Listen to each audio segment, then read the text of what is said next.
हमारे घर की हालत बहुत खराब थी। 2 जून की रोटी नसीब न थी। कहाँ से होती ना, काम था मेरे पास, न जमीन न कोई जायदाद।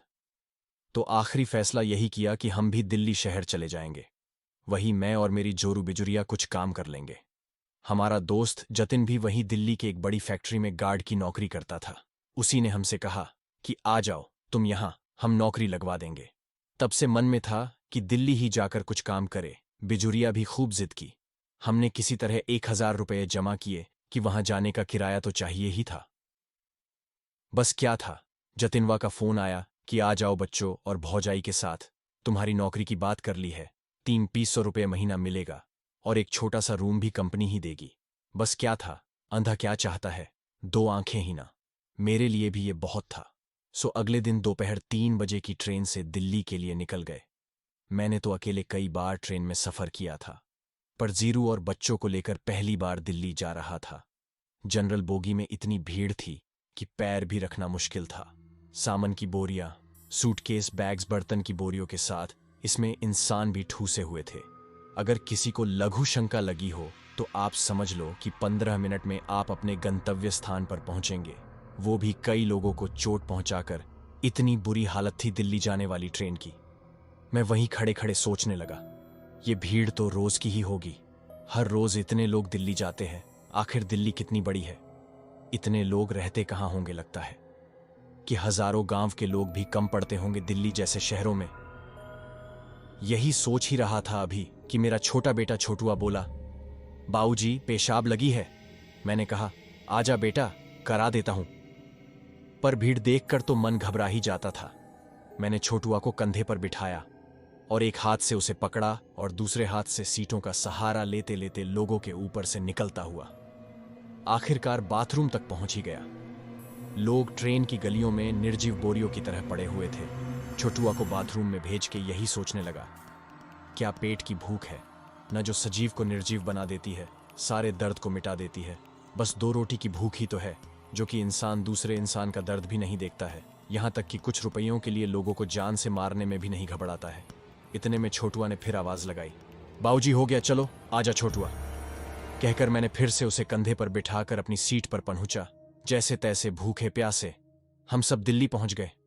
अब क्या करे, कैसे अपने दोस्त के पास जाए, यही उधेड़बून में थे। फोन तो था नहीं कि फोन करके जतिनवा को बुलवा ले या उससे ही कुछ पूछ ले। पर जतिनवा का पता हमारे पास था, तो बस बिजूरिया और बच्चों का हाथ थामे स्टेशन से बाहर की ओर चल दिए। जितनी भीड़ ट्रेन में थी उतनी ही भीड़ स्टेशन पर। दिल्ली में तो हर जगह भीड़ ही भीड़ है। सब दौड़ रहे हैं, कोई कुल्ली है, कोई समोसे बेचने वाला, तो कोई चाय वाला, तो कोई कुछ और। सब दौड़ने में लगे हैं। ट्रेन में जाने वालों की भी उतनी ही भीड़ है जितनी कि दिल्ली आने वालों की है। अब तो ये सब रोज ही दिखना था। सो हम बस स्टैंड पहुंचे। वहां से हमें संगम विहार जाना था। वहीं पर तो हमारा दोस्त जतिनवा रहता था। तो हम बस पकड़कर संगम विहार पहुंच गए। कल से सभी ने खाली पानी और 2 बिस्कुट खा के पेट की भूख को दबाए थे। संगम विहार पहुंचकर जतिनवा का कमरा ढूंढने में तो ऐसी तैसी हो गई। दिल्ली इतना बड़ा शहर, बड़ी बड़ी इमारतें, सड़कों पर भागती जिंदगी, और दूसरी तरफ संगम विहार जैसे जगह पर पतली पतली गलियां, सड़कों पर खुदाई, कीचड़ भरे सड़कें, लोगों की खचाखच भीड़, जगह जगह टूटी हुई नल के पाइप और पानी बहता नजर आया। लोग तो कहते हैं दिल्ली में पानी कम है, पानी बिकता है, पर मुझे तो पानी बर्बाद होता नजर आया। ये पानी बर्बाद क्यों हो रहा है जब दिल्ली में पानी की कमी है, तो मुझे समझ नहीं आया। आखिरकार मुझे 1 घंटा घूमने के बाद गली के नाके पर ही मेरा दोस्त जितनवा मिला। हम दोनों गले लगे, उसने अपनी भाभी के पैर छुए और हम सबको लेकर अपने घर चल दिया। घर पहुंचकर सबने चाय पिया। सब बहुत भूखे थे, पर जतिनवा ने सबके लिए खाना बना रखा था। थोड़ी देर में सबने नहा धोकर खाना खाया। खाना खाने के बाद जतिनवा ने बताया कि देख, तेरे काम के लिए मैंने बात कर ली है, कल मेरे साथ चलो और कल से ही काम शुरू कर लो। 2 दिनों में कमरे का भी इंतजाम हो जाएगा। मैं बहुत खुश हुआ और बोला, ठीक है, पर इसकी भी कहीं लगवा देते। अपनी बिजुरिया की तरफ इशारा करते हुए बोला। जितवा बोला, काहे टेंशन लेते हो, पहले खुद लग जाओ, ठीक से सेटल हो जाओ, फिर भाभी जी को भी लगा देंगे। हम दोनों ने हामी भरी और हाँ में हाँ मिला दिया। रात को खा पी कर जल्दी सो गए। हम जितनवा छत पर ही सोए। बिजुरिया और बच्चे कमरे में सोए। सुबह काम पर भी जाना था। अगले दिन सुबह सुबह ही 5 बजे जागकर बिजुरिया ने सब खाना बना दिया। हमें पता भी नहीं चला। जतिनवा बोला, इन सब की क्या जरूरत थी भाभी, हम खुद कर लेते ना। बिजुरिया बोली, ऐसे क्यों कहते हो देवर जी, हमारा भी तो फर्ज है कुछ। चलिए, आप दोनों तैयार होकर काम पर जाने की तैयारी कर लीजिए। मैं घर की साफ सफाई सब कर दूंगी। हम दोनों भी तैयार होकर अपनी अपनी टिफिन लेकर फैक्ट्री की ओर चल दिए। 30 मिनट्स की दूरी पर था फैक्ट्री। मुझे आज से ही काम पर रख लिया गया और हमारी मजदूरी भी 4,000 रुपये महीना लगाई गई और कमरे के लिए 500 रुपये अलग से। मैं बहुत खुश था, मन लगाकर काम करने लगा। मेरा काम वहां के सुपरवाइजर को बहुत अच्छा लगा। उसने जो भी कहा वो सब काम मैंने कर दिए। शाम को हम दोनों छुट्टी के बाद साथ साथ ही घर आ गए। इसी तरह काम चलने लगा। अब जिंदगी पटरी पर आ गई। मैंने जितनवा के कमरे के बगल में ही कमरा ले लिया था। बिजुरिया जतिनवा के लिए भी खाना बना दिया करती थी, क्योंकि वो यहाँ अकेला था। मेरे दिल्ली आए 1 महीने हो गए थे। अब मेरी दिन की ड्यूटी रात में बदल गई थी और मेरे दोस्त की ड्यूटी वही दिन की ही रही। जब मैं ड्यूटी जाता तो उसके आने का टाइम हो जाता। एक दिन की बात है, रात की शिफ्ट में मैं काम करने गया, पर आज मशीन में कुछ कमी लग रही थी। मशीन धीरे धीरे चल रही थी। मैंने सुपरवाइजर से बताया कि मशीन ठीक नहीं चल रही है, तो उसने कहा कि अभी तुम चलाओ, थोड़ी देर में ठीक करवा देता हूं। तकरीबन 1 बजे मशीन ठीक करने वाला आया। उसने मशीन खोल के सब चेक किया, फिर बोला कि इसे बनने में लगभग 1 दिन पूरा लग जाएगा।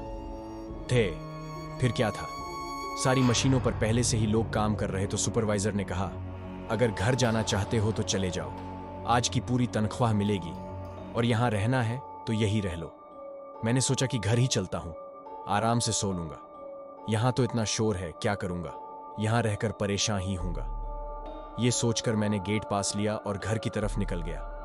लगभग 5 बजे मैं फैक्ट्री से निकला। सड़कें खाली थीं, 1-2 गाड़ियां चल रही थीं। कहीं कहीं सड़क की लाइट खराब थी, वहां बहुत अंधेरा था। यूं ही चलते चलते अभी कुछ आगे ही निकला हूंगा कि आगे की सड़क एकदम खाली पड़ी थी। एक तरफ किसी फैक्ट्री की ऊंची दीवार और दूसरी तरफ एक तालाब जिसमें कीचड़ ही कीचड़ थी। उसमें से हमेशा गंदी बदबू आती थी। उस तालाब के थोड़ा करीब पहुंचा तो किसी बच्चे की रोने की आवाज आने लगी। मुझे लगा कि तालाब के पीछे बसी कॉलोनी जो है वहीं पर बच्चा रो रहा होगा। ये आम बात है, बच्चे अक्सर भूख से रात में उठकर रोने लगते हैं। मैंने इस आवाज को अनसुना कर आगे बढ़ गया, पर जैसे जैसे मेरे कदम आगे बढ़ते वैसे वैसे ही बच्चे के रोने की आवाज तेज होती जाती। अब मुझे डर का एहसास होने लगा। जैसे ही मैंने तालाब के आधे हिस्से को पार किया होगा कि उस बच्चे की रोने की आवाज अब तालाब के गंदे पानी से आने लगी। आगे का रास्ता और भी डरावना और सुनसान था। सड़क के दोनों तरफ जांगले झाड़ियां थीं। उस सड़क पर एक भी इंसान नहीं था। मैंने सोचा आगे जाना ठीक नहीं होगा, इसलिए मैं वापस फैक्ट्री जाने का निश्चय किया। जैसे ही मैं पीछे मुड़ा फैक्ट्री की तरफ, तो उस तालाब से कुछ निकला और हंसते हुए बोलने लगा, कहाँ जा रहा है, आ मेरे पास आ। हाँ हाँ हाँ, तेज तेज हंसने लगा। मैंने बिना पीछे मुड़े हनुमान चालीसा का पाठ करते हुए फैक्ट्री की तरफ भागने लगा। तभी चिल्लाते हुए उस छलावे ने कहा, आज तो तू बच गया। हाँ हाँ हाँ हाँ। मैं जैसे तैसे फैक्ट्री पहुंचा और सुबह तक फैक्ट्री में ही रहा। इस हादसे के बाद मैं कभी भी अकेले आधी रात को घर नहीं आया। सुबह होने पर ही फैक्ट्री से घर के लिए निकलता था। ये बात मैंने जतिनवा को भी बताया। उसने कहा कि 10 साल पहले एक बच्चे की लाश इस तालाब से मिली थी, इसीलिए यहाँ की ऐसी कहानियां कई लोगों से सुनी है। आधी रात को यहाँ से जाना ठीक नहीं है। तो दोस्तों, आज की वीडियो में बस इतना ही। वीडियो पसंद आया तो मेरे चैनल को सब्सक्राइब करें। धन्यवाद।